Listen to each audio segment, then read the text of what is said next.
Good morning, Chicago Cubs fans. We are back with today's edition of Cubs Daily. My name is Steven Ryan, presented by FanArch. Jeff Passan typically just tweets deals. He tweeted that the Giants were aggressively pursuing Nico Horner and Brendan Donovan. We're going to discuss that here in a moment. Keith Law wrote a very interesting article about Matt Shaw that kind of brings up some questions about the player himself. Cubs made a roster move today, picked up I believe, Justin Dean off of waivers from the San Francisco Giants. And then we're going to talk about the two spots remaining on that 40-man roster. But before we get into all that, I just want to give everyone a big thank you again for the continued support on the channel. Keep on sharing your thoughts in the comment section, fostering this community. Absolutely fantastic. If you're new to the channel, hit that subscribe button. And of course, like that video for the algorithm. Now, Jeff Passan earlier, he did it. I can't believe he did it, ladies and gentlemen. He tweeted that the Cubs or the Giants were aggressively pursuing either Nico Horner or Brendan Donovan of the St. Louis Cardinals. It was a very interesting, thing for him to say. He generally only tweets something when it's official. So that's why, I generally just follow Jeff Passan and Ken Rosenthal personally. So when he said something like that, I'm like, oh, that's not good. I don't want the Cubs to trade Nico. But let me tell you, ladies and gentlemen, where I'm falling on this. Again, I'm a Cub fan, just like all of you, but in terms of Brendan Donovan versus Nico Horner, I think the value to each other's team is different, okay? Nico Horner is a Cub, duh, Steven, but he embodies what it means to be a Chicago Cub. Obviously, we drafted him, we, developed him, and he's been an absolute stud for this Chicago Cubs team. A sort of face of the franchise, right? A big part of this transition period with Ian Happ and Nico Horner. Yes, he only makes $12 million a year, and he's going to make more money next year in the offseason. There's no doubt about it. And the Cubs do have a backup option in Matt Shaw. There's nothing on the Giants of value in that sense, right? Unless they're trading us like Rafael Devers, which again, that's just a ridiculous take, right? That's never going to happen. They just traded for him. No position player or pitcher that they have brings any interest to me whatsoever. You can't replace Nico's team spirit, his captainship, all those kind of qualities that he brings on a day-to-day basis to this Cubs organization. He's just a staple. He's just a pillar of this organization. Ian Happ, Nico Horner. I know they're both expiring, after this year, but I can't imagine that the Cubs don't want to bring either of these guys back. They're just probably going to be waiting to see what happens in free agency. Pair those guys alongside Dansby Swanson and Alex Bregman, and you got a really good base for your franchise for the next 5 to 6 years. There's no doubt about it. So the Cubs are doing the due diligence. They're, of course, going to take calls on Nico Horner, but again, where Donovan stands with the Cardinals are clearly in total rebuild. They just traded Nolan Arenado to the Arizona Diamondbacks for 4 prospects. None of them are even in the majors. So the Cardinals are looking to recoup for the value that they already have on their team.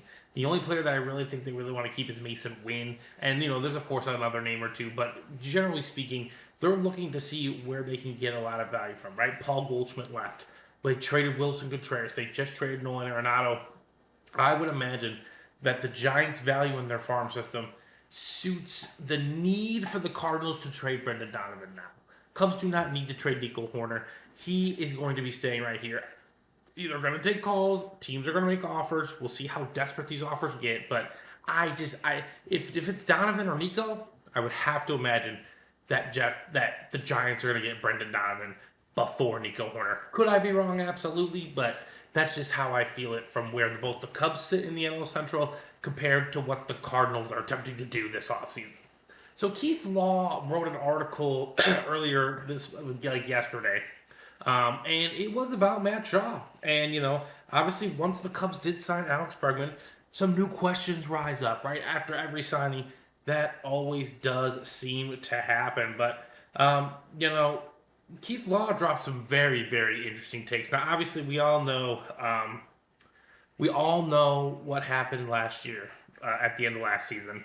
Matt Shaw went to a funeral. I'm not going to get into the politics of it.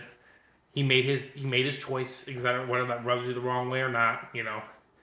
Um, Either way, Matt Shaw wasn't like a game-changing player in the sense of like I think he was a difference between a win and a loss in the big standing. In the grand scheme of things, it was just a game.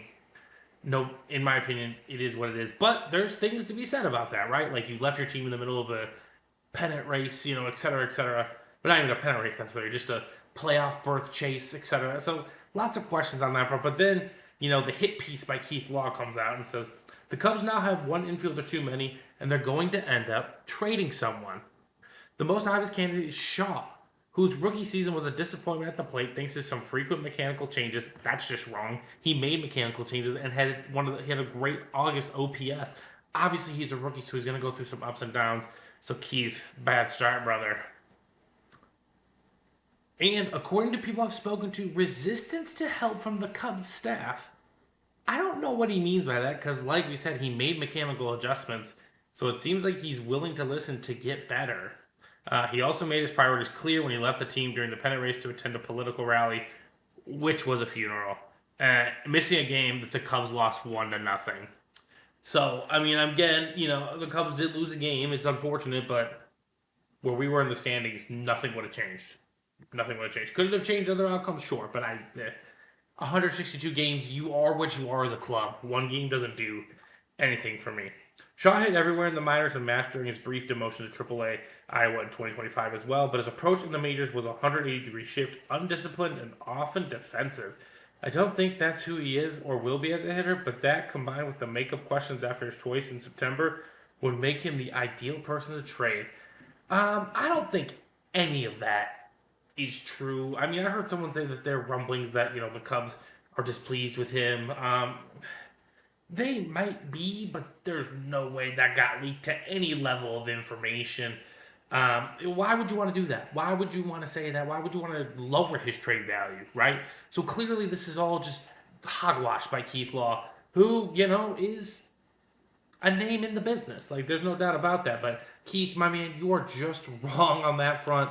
I think Matt Shaw, if given a quality opportunity, will do just fine at the major league level, and he will be able to play for a long, long time in the majors. And, I'm cool with him being a super utility player on this current rendition of the Cubs, but I'm also okay with extending Nico Hoerner. Because you know what? Maybe Matt Shaw is really good enough to be athletic enough to play left or right field once Ian Happ or Nico Hoerner. He has flexibility. He has good skills. Matt Shaw could be a very, very valuable member of this team here for the next 5-6 years. Now, I know there's some people that don't believe in him. You're either on the train or off the train.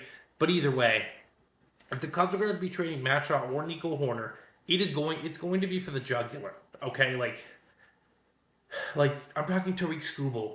Like, you need to be going for the jugular. You need to be clean ace of the staff, best pitcher in baseball. Cade Horton, Edward Cabrera behind you. You're going for the jugular in that sense if you're trading either Matt Shaw or Nico Hoerner. I just don't think an offer could be made that could even get close to the value for those guys. So like I said, the Cubs did make a move today. I mentioned it at the top of the show. They got Justin Dean. They picked him up off assignment from the San Francisco Giants. He is a backup outfielder. I believe he is right-handed. I don't have a lot of information on him, but again, another one of those flyer pieces, right, that the Cubs like to get. So this does put the roster of the 40-man roster to 38.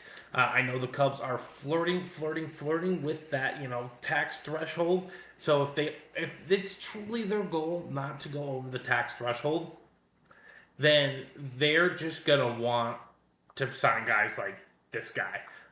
Maybe a couple more relievers that could maybe potentially make that squad as well. But yeah, so 2 moves left, 2 spots left. What are the Cubs going to do in this sense? I don't think any notable free agent out there is going to be coming to the Cubs here in the next few weeks. This is kind of where you get those waiver guys who had rough seasons last year, but you find something you can tweak in their mechanics and make them a really solid reliever for 3 weeks.